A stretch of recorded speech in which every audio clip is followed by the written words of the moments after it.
ma'ruzamizga kelganingiz uchun kattakon rahmat.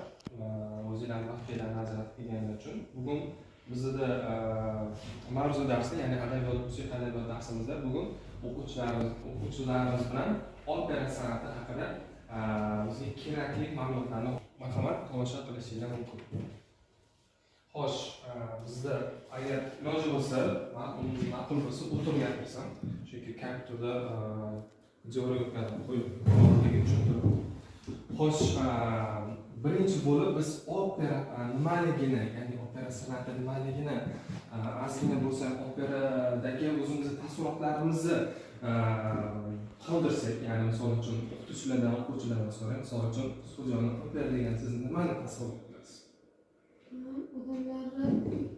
O'tirib gapirsangiz bo'ladi, o'tirib gapiring.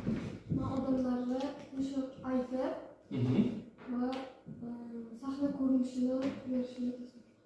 Sizni taassurotingiz qanaqa? Opera san'atida men o'zlarini opera bilan qo'shiq aytib, baland ovozda qo'shiq aytib, har xil sahna ko'rinishlarini ko'rsatib berishlarida.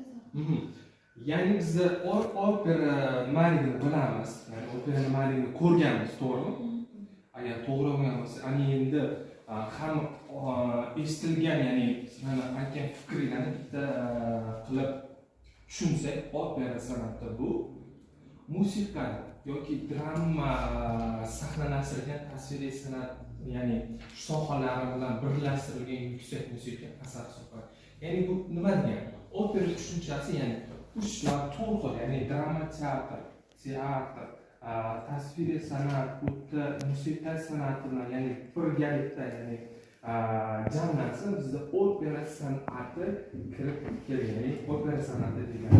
Opera san'ati tushunchasi, ya'ni uning asosiy xususiyatlari nimada?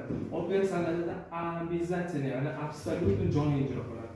Absolyutni. Keyinchalik bu akademik vokal. Akademik vokal degani nimani biz tushunamiz? Akademik vokal degani bu vokal yo'nalishining bir turi hisoblanadi. Bunda ya'ni uning ijrosini, ya'ni akademik vokal ijrosini biz opera ijrosi, ya'ni akademik xonanda deb tushuniladi.